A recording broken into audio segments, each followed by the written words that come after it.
Believers ചർച്ചിലെ റെയ്ഡിൽ ആദായനികുതി വകുപ്പ് ഇതുവരെ കണ്ടെത്തിയത് 13.5 കോടി രൂപ. പണം മാറ്റാൻ സമയം ലഭിച്ചില്ലെന്ന് സഭയുടെ ധനകാര്യ വിഭാഗം മേധാവി പണം കണ്ടെത്തിയ വാഹനത്തിന്റെ ഉടമയോട് സംസാരിക്കുന്നതിന്റെ ശബ്ദ സംഭാഷണം ജനം ടിവിക്ക് ലഭിച്ചു. പിടിച്ചെടുത്ത പണം സഭയുടേത് അല്ലെന്നും സഭാ വക്താവ് സിജോ പന്തപ്പള്ളിയുടെ ക്രമക്കേടുകൾ അന്വേഷിക്കണമെന്നും ആവശ്യപ്പെട്ട് ബിലീവേഴ്സ് സേഫ് ഫോറവും രംഗത്ത് വന്നു. 4 ദിവസമായി നീളുന്ന ആദായനികുതി വകുപ്പിന്റെ പരിശോധനയിൽ കണക്കിൽപ്പെടാത്ത 13.5 കോടി രൂപയും 2 കോടി രൂപയുടെ നിരോധിത നോട്ടും കണ്ടെത്തിയിട്ടുണ്ട്.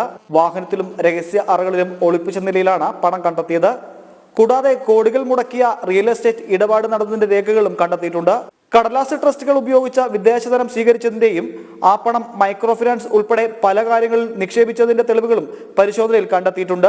വിദേശത്ത് നിന്ന് അനധികൃതമായി പണം എത്തിച്ചതും നിരോധിത നോട്ട് കണ്ടെത്തിയതിന്റെയും പശ്ചാത്തലത്തിൽ എൻഫോഴ്സ്മെന്റ് ഡയറക്ടറേറ്റും അന്വേഷണം ആരംഭിച്ചിട്ടുണ്ട്.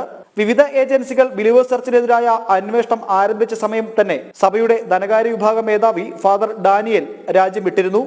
ആശുപത്രി ജീവനക്കാരിൽ നിന്നും ഡാനിയൽ പണം കൊടുത്തു വാങ്ങിയ കാറിൽ നിന്നാണ് 9 കോടി രൂപ ഇന്നലെ രാത്രിയിൽ കണ്ടെത്തിയത്.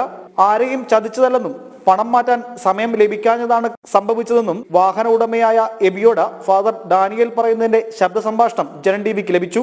അതേസമയം സഭാ വക്താവ് സിജോ പന്തപ്പള്ളിയിലാണ് മുഴുവൻ ക്രമക്കേടുകൾക്കും പിന്നിലെന്നും ഫാദർ സിജോയുടെ സാമ്പത്തിക ഇടപാടുകളും രാഷ്ട്രീയ ബന്ധവും അന്വേഷിക്കണമെന്നാവശ്യപ്പെട്ട് ബിലീവേഴ്സ് സഭയിലെ വിശ്വാസികളുടെ കൂട്ടായ്മയായ സേവ് ബിലീവേഴ്സ് ചർച്ച് ഫോറവും രംഗത്ത് വന്നിട്ടുണ്ട്.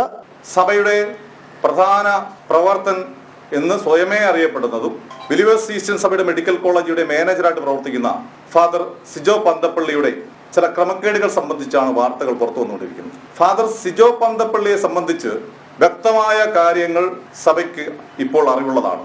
ബിലീവേഴ്സ് ക്രിസ്ത്യൻ സഭ സേവ് ഫോറം ഇപ്പോൾ ആവശ്യപ്പെടുന്നത് ഫാദർ സിജോ പന്തപ്പള്ളിയുടെ രാഷ്ട്രീയമായ ബന്ധങ്ങൾ, സാമ്പത്തിക ഇടപാടുകൾ, അനധികൃതമായ സ്വത്ത് സമ്പാദിച്ചതിന്റെ വിവരങ്ങൾ, വിദേശ രാജ്യങ്ങളിൽ നടത്തിയിട്ടുള്ള യാത്രകൾ സംബന്ധിച്ച് സംസ്ഥാന സർക്കാരും അതുപോലെ തന്നെ ഇൻഡിപെൻഡന്റ് ഏജൻസി വെച്ച് അന്വേഷണം നടത്തണം എന്നുള്ളതാണ് മുന്നോട്ട് വയ്ക്കുന്ന പ്രധാനപ്പെട്ട കാര്യം.